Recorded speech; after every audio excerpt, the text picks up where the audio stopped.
Greetings, class. Today we're looking at the topic of Christianity and psychology. How have believers, followers of Christ, understood the field of psychology and how Christians should relate to that field?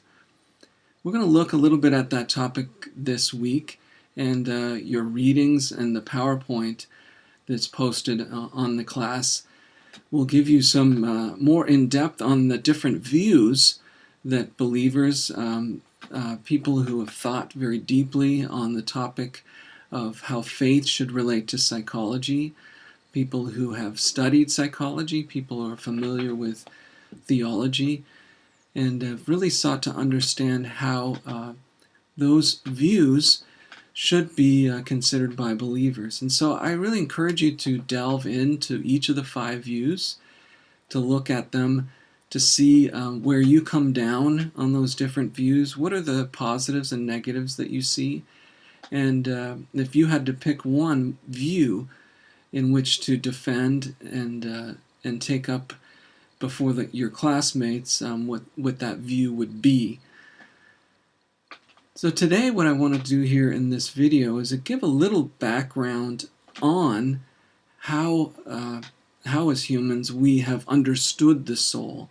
You know, from, of course, the beginning of time, humans, we've been self-reflective beings. We have sought to understand our own nature, and so we have, through our Christian history, through the scriptures, through the early church fathers, and through the generations, different views that relate to the soul and to what has come to be called psychology. Remember, psychology as we understand it today, modern psychology, or what we also might call the secular psychology, is relatively new field. Began in the mid-1800s, really became in full force in the 1900s as many key people came on and shared, like particularly Carl Jung and Freud himself, and then many others to follow. And so I want to give a little bit of a sketch on a little history of the soul in terms of coming from the Word, coming through our church history, through various representatives of expressions of Christianity. Back in the Old Testament, it says that in Job 7:17, "What is man that thou magnify him?" Asking of God this question. And then Psalm 4:8, "What is man that thou hast thought of him?" And so we see through the scriptures itself, you know, we see this probing through the Psalms and different parts of the wisdom literature about what the human soul is and the kind of the condition of humanity. And this also was taken up before psychology was a field in philosophy and theology, in anthropology, the study of human cultures, and of course came alongside and as medicine, as the field of medicine became to be a part of our understanding.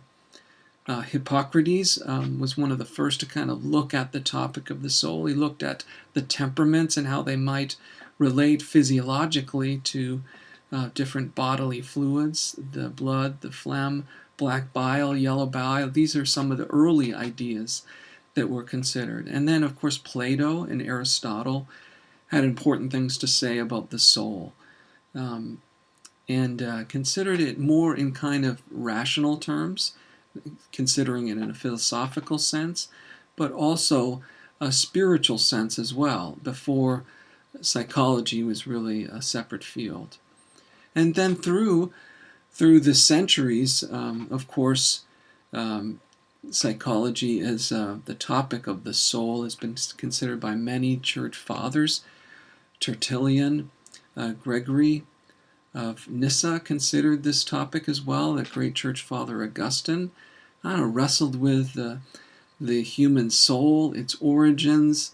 Really looked a lot at the human condition and why is it that humans do what we do, our inclination toward evil, but also the impulse to seek God, to seek the holiness of God in our life. And then this began to be taken up into the field of psychology, which really began in the middle 1800s and started really beginning more in earnest in the 1900s. And the basis was to look at this empirical observation, natural premises. And if we look, for instance, at Sigmund Freud, his view is fairly reductionistic. Freud, in his psychosexual stages, really kind of almost reduced us into both the principle of pain and of pleasure, and so that he believed that we were driven by those main two ideas. And of course, we are much more than that, but that was the perspective. And then we see with B.F. Skinner behavioralism, and so almost looking at us as humans as kind of a black box, as there's input into us, and then there's output, which is our behavior, and that the aim of psychology is behavior modification. And of course, that is a rather narrow view as well.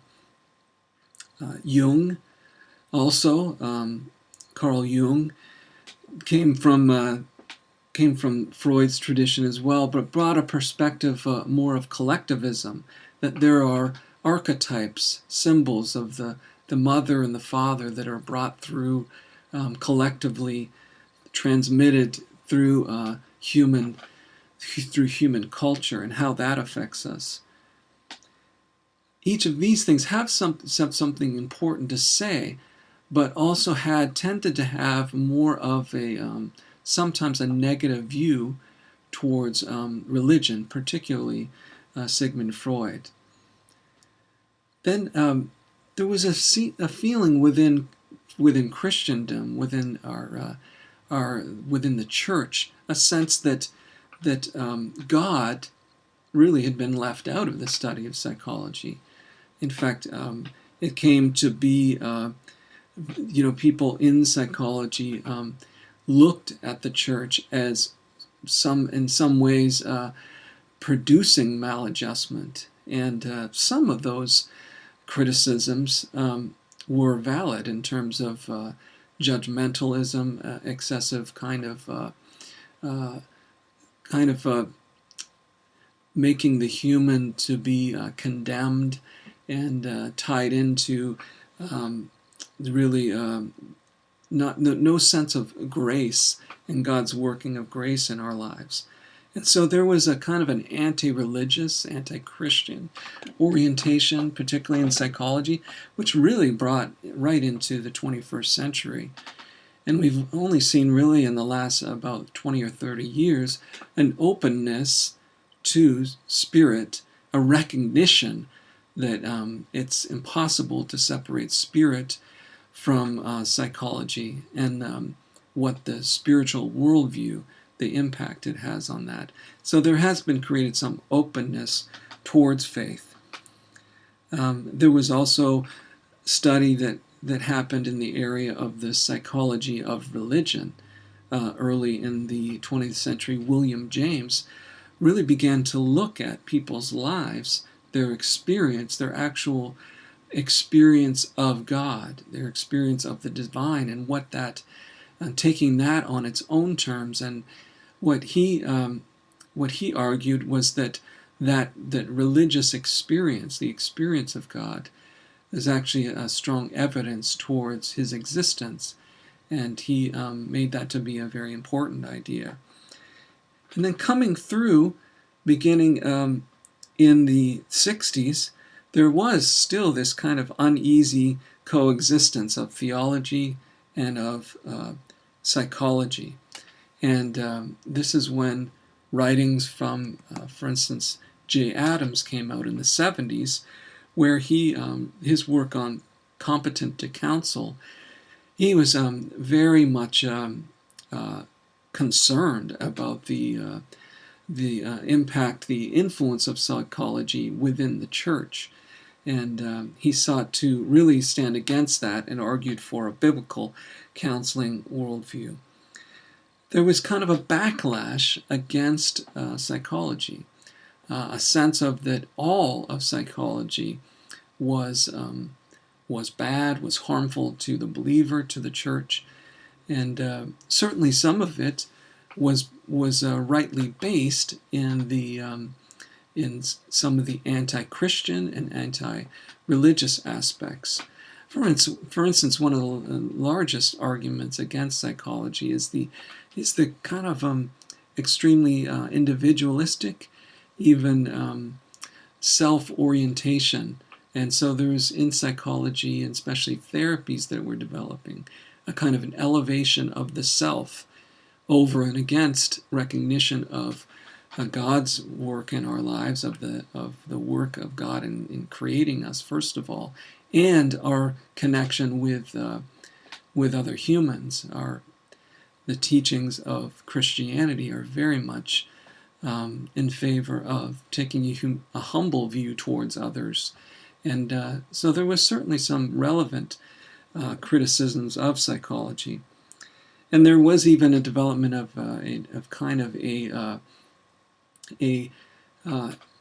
being against the word psychology itself.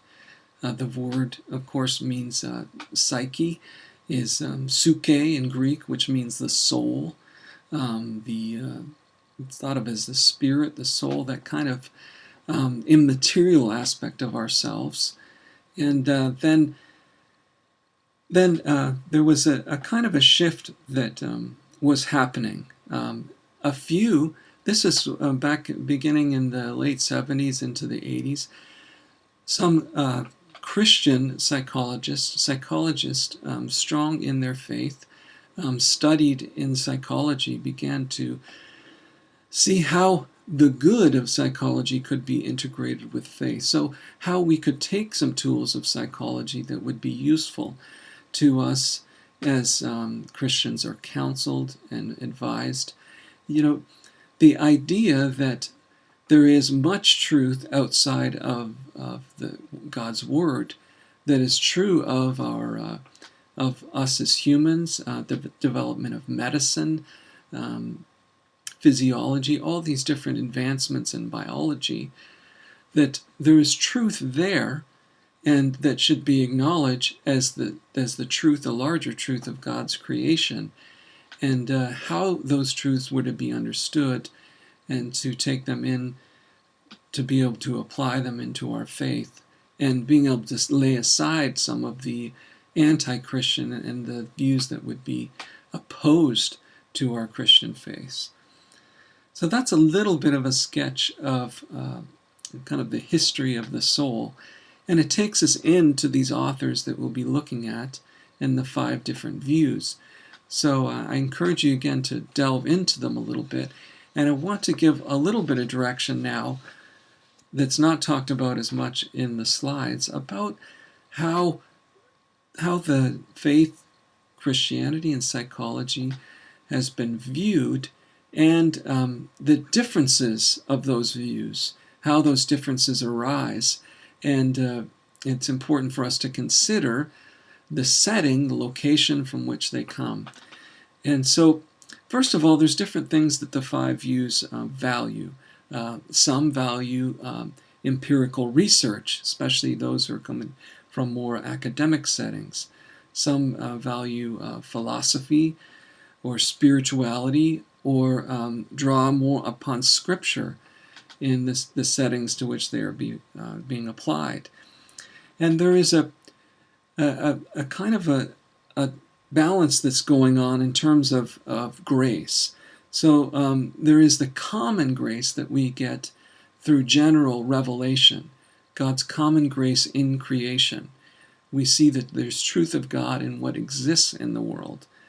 And then there is the special revelation of Scripture and the importance of the church as a countercultural community, a community that stands against some of the values of the world. So the different views are kind of going to emphasize aspects of those over and against the others. And let's take two of them, for example. The levels of explanation view is a view that is developed within academic settings largely of Christians in Christian and non-Christian universities, really looking at psychology as a separate discipline from theology and the other sciences, and having a level of explanation to give that is, the feeling is to keep it more separate. And this is where psychology is defined very tightly as the study of human behavior. When we define it in that way, it kind of restricts the influence of psychology. But then on the other side of that, we have biblical counseling, which elevates, which says that special revelation, what is revealed in Scripture about psychology, is to be regarded and trumps anything that would come from common grace. And so each have something to say and bring to the argument and about the views that are taken. And then we have the way in which the hermeneutic, the way hermeneutics being how to interpret different aspects. And so there is a hermeneutic of suspicion from those looking at psychology, very suspicious of the study, and that in a sense everything that comes from that area must be highly scrutinized as assuming that there's falseness in it. And then there's a suspicion of trust that those who are studying the world, studying creation, studying us as humans, that there is more of a hermeneutic of trust. And of course, each of us are kind of in the difference somewhere in the perspective of those two poles. And there is a way in which the different views are going for cultural engagement, engaging the wider culture, as opposed to looking at the church and the purity of the church. So those are two different perspectives as well. Some are more interested in our relationship with God, and some are more interested in our relationship with each other. So, the vertical versus the horizontal. And some, another area of difference is the source of psychological problems. What is the source of the problems that we as humans face in our human condition? Some see that it's primarily a result of sin. Other perspectives want to show us that there is psychological problems that come through genetics from our biology and physiology, and that also come through our socialization and some of the social learning that we experience within our growing up, within our development. Two different perspectives, and each one has some value. And the growth for you here is to really understand the perspectives, to see the value that they have to contribute, to see as well that there are places in which the perspectives are mutually exclusive, meaning that if one is true, then the other can't be true. But there's also more middle ground as well to consider. So I really encourage you, as you kind of wrestle with these questions, to have a really respectful dialogue online, to share your particular views, from the readings, that they are well based in the readings, and and then also, as you give feedback, and you give response to the views of the other students in the class, really this dialogue is a vital part of our learning, and it's also just a vital part of our engagement with believers, and our engagement with those who are outside the church as well. So I hope you enjoy the readings, the discussion, and we'll see you online.